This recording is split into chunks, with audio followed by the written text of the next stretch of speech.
साहब श्री गुरु अर्जन देव जी महाराज उपदेश कर रहे हैं, धन धन कहाँ पुकारते, माया मोह सब कोर। ये जो अटैचमेंट है संसार से, यही माया है। माया होई नागनी जगत रही लपटाए, इसकी सेवा जो करे तिस ही को फिर खाए। जो इसके पीछे भागता है ना, वो उसी को लेके डूब जाता है। बड़े बड़े सन्यासी, बड़े बड़े साधु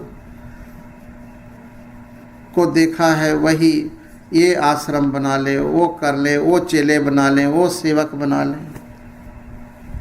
ये सब माया का प्रभाव के कारण ऐसा होता है। यहाँ पर गुरु महाराज उपदेश कर रहे हैं, संपय को ईश्वर ध्याइए, संपय पूरब लिखे का पाइए। जिस संपत्ति के लिए तुम प्रार्थना करते हो, भजन करते हो, प्रभु को विसार देते हो, वह संपत्ति तुमको अपने ही शुभ कर्मों से मिल जाएगा। दक्षिणी ओंकार में साहेब श्री गुरु नानक देव जी महाराज हमें उपदेश करते हैं कि संपय को ईश्वर ध्याइए, संपय पूरब लिखे का पाइए। एक बच्चा है, जन्म लेता है, करोड़ों अरबों का मालिक होता है। एक सारी जिंदगी पापड़ बेलता है, मसा 2 रोटी उसको मिल पाता है। इसमें रहस्य सिर्फ इतना ही है, उसी का कर्म पूर्व जन्म का इस जन्म में सब कुछ होता है। लेकिन साध संगत जी, जिसके अंदर ये इच्छा है, जिसके अंदर ये तमन्ना है कि 4 पदार्थ जेको मांगे, साध जना की सेवा लागे, धर्म अर्थ काम और मोक्ष। धर्म अर्थात जिसके धारण करने से मेरा जीवन पवित्र हो जाए, वो धर्म है। अर्थ धन संपत्ति, धर्म अर्थ काम और जरूरत की चीजें, और अंत में मोक्ष, परमात्मा के साथ अभेद होना। जो ये सारे चीजें चाहते हैं, वो किसी ब्रह्म ज्ञानी संत महापुरुष के चरणों में अपने को सौंप दे। और याद रखना, ऐसा नहीं कि सतयुग त्रेता द्वापर में संत होते थे, अभी भी संत हैं। लेकिन अफसोस क्या है कि जब वो संत हमारे सामने होते हैं तो हमारी ना आंख नहीं होती उनको देखने का। जब कबीर थे, बहुत चंद लोगों ने उनको ब्रह्मज्ञानी कहा। जब साहेब गुरु नानक देव जी थे तो कोई कहे भूतना, कोई कहे बेताला, कोई कहे आदमी नानक, बेचारा स्मशान भूमि बैठा रहता है। बेचारा नारायण परमात्मा को लोग बेचारा कहते हैं। देखो कितनी आंख पर पट्टी बंधी है। साध संगत जी, संत न होते जगत में, जल मरता संसार। यह पृथ्वी संतों से कभी खाली नहीं होती। एक क्षण ये पृथ्वी रह ही नहीं सकता संतों के बगैर। और संतों को नित्य अवतार कहा है। ये चलते फिरते, सोते बैठते, जागते, गलियों में घूमते, लोगों के प्रभु से जोड़ते हैं। हमारी मोटी आंख होने के कारण हम निशानी रखते हैं, ऐसा होता होगा संत, ऐसा होता होगा, ऐसा होता है। संत की कोई परिभाषा नहीं, एक ही परिभाषा है, जो वाहे गुरु के साथ जुड़ गया वो संत है। मन साचा मुख साचा सो, अंदरों निर्मल बाहरों निर्मल। जिसके अंदर करुणा है, जिसके अंदर दया है, वो संत है। एक समय की बात है, एक संत नदी के किनारे बैठे थे, भजन कर रहे थे, सुमरन कर रहे थे। अचानक देखते क्या हैं, पानी में एक बिच्छू बह रहा है। संतों का जो हृदय है वो मक्खन से भी ज़्यादा कोमल होता है। मक्खन को आप गर्मी दो न तो पिघलता है, लेकिन संत किसी के दुख को देख के पिघल जाते हैं। मुझे तो अफसोस उस वक्त होता है कि लोग घर छोड़ करके, व्यापार छोड़ के, गुरुद्वारे आकर के भी इधर उधर की बातों संतों के पास पूछते हैं। बड़ा उदास भाव से जो है ना उनके साथ शेयर करना पड़ता है, बड़ा उदास हो। और चित्त में आता है ये कितना अभागा है कि अपना व्यापार छोड़ा, परिवार छोड़ा, गुरु घर में आया और यहाँ पर भी वो ये करता है, वो ये करता है, वो करता है। ये माया है। ये माया जो है, माया के चंगुल में फंसा व्यक्ति ऐसा ऐसा करता है। वो संत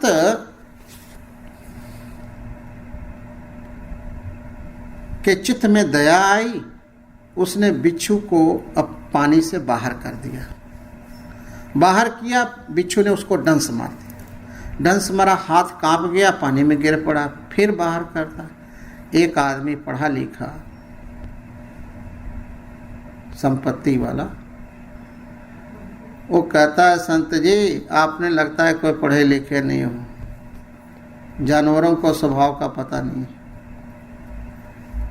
ये जानवर है, इसका स्वभाव है डंस मारना, इसको छोड़ दो, बहने दो पानी में। वो संत कहते हैं कि भाई एक पशु है, पशु होकर अपना स्वभाव नहीं बदलता। मैं मनुष्य होकर, इंसान होकर के, हमारा धर्म है दया करना, मैं अपना स्वभाव कैसे बदल दूं? क्षमा मनुष्य का एक भूषण होता है। साध संगत जी, साहेब श्री गुरु अर्जन देव जी महाराज उपदेश कर रहे हैं, धन धन कहाँ पुकारते, माया मोह सबको। साध संगत जी ये याद रखो कि जिस शरीर को हम अपना समझ रहे हैं या ये समझते इसको लेके आया है, ये भी नाल नहीं जाना है। जब कोई इंसान मरता है ना, तो ना तो आत्मा इधर उधर जाती है, ना शरीर इधर उधर जाता है। मनुष्य के अंदर जो सूक्ष्म शरीर है वो निकल जाता है, और यदि मुक्त हो गया तो अगला जन्म नहीं होता, और नहीं तो उसके कर्मों के अनुसार, संस्कार के अनुसार सूक्ष्म शरीर और शरीर धारण कर लेता है। 5 ज्ञानेंद्रियां, 5 कर्मेंद्रियां, 5 प्राण, मन, बुद्धि, इसको हम सूक्ष्म शरीर कहते हैं। ये निकल जाता है और ये सब कुछ रिकॉर्ड करके ले जाता है। आपने 7 कमरे बंद करके पाप किया है या 7 कमरे बंद करके आपने पुण्य किया है, सिमरन किया है, उसका दूरबीन इतना पावरफुल है कि जितना मर्जी आप छिप करके पाप कर लो वो रिकॉर्ड कर लेता है। एक समय की बात, एक संत थे, वो बुजुर्ग हो गए, वो विचारने लगे कि हमारे बाद इस आश्रम की गद्दी किसको दें, और प्रायः झगड़ा तो यही होता है, यही प्लानिंग चलती है कि बाबा जी कौन गुरुद्वारा हमारे नाम कर दें, और वो कर दें जिसमें आमदनी की संभावना ज़्यादा। ऐसा चित्त में है तो समझ जो माया उसके साथ चिमड़ा हुआ है। वो संत ने 3 उसके चेले थे, तीनों को बुलाए, तीनों को एक एक कबूतर दे दिए। कहते हैं भाई ऐसा कर, इन कबूतरों को ले जाओ और इसको वहां मारना जहां कोई ना देखे, और जो पहले ले आएगा मारकर, उसको मैं अपना इच्छा के अनुसार जो भी कुछ देना है देंगे। लेकिन ये बात का ऑलवेज कॉन्शियस रहना कि कोई इसको देखे ना।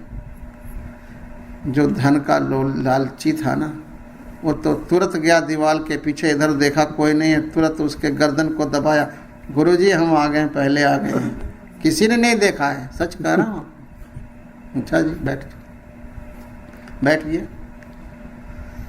दूसरा काफी घूमता है इधर उधर, वो एक पहाड़ के नीचे गया, पत्थर को बाहर से बंद कर दिया, देखा कुछ भी नहीं है, वहाँ गर्दन दबाया, गुरुजी को दे आया। गुरुजी किसी ने नहीं देखा। जो तीसरा था उसने जो है गुफा के अंदर गया, चारों तरफ कपड़ा तंबू जैसा बना दिया, और जब दबाने लगा तो देखता क्या है, कोई नहीं देख रहा है, लेकिन मैं तो देख रहा हूं इसको। गुरुजी ने कहे कोई ना देखे, जो इसके अंदर चेतना है वो तो देख रहा है। ओहो, ये तो मेरे बस की बात नहीं है। गुरुजी के पास आया, कबूतर को रख दिया, गुरुजी ये मेरे अंदर ये समर्थन है, ये पॉसिबल नहीं है, मुझे अभी तक कोई ऐसा जगह नहीं मिला जहां कोई ना देखता हो। कोई नहीं देखता लेकिन मैं तो देखता हूं, आंख भी बंद कर लेता हूं लेकिन जो अंदर वाला है वो देखता है। दोनों को टिकट दे दिए गुरु ने, और जो तीसरा था जिसने कबूतर ले आया, कहता बेटा तू बैठ जा गद्दी। साध संगत जी, धन धन कहाँ पुकारते, माया मोह सब खोर, नाम बिहुने नानका, होत जात सब धूर। प्रभु सिमरन के बगैर, सेवा के बगैर सारे हमारे कर्म है वो धूल में मिट जाते हैं। यहाँ पर आदरणीय विहंगम जन सुबह 3 बजे से उठ के भजन करते हैं, है जी।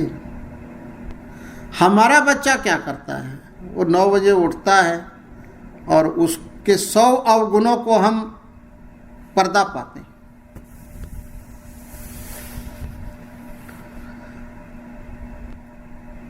और महापुरुषों के अवगुणों को देखते हैं। तिल जैसा भी होवे ना उसको नजर आ जाता है, पूरा सफेद कपड़ा नजर नहीं आता, तिल नजर आता है।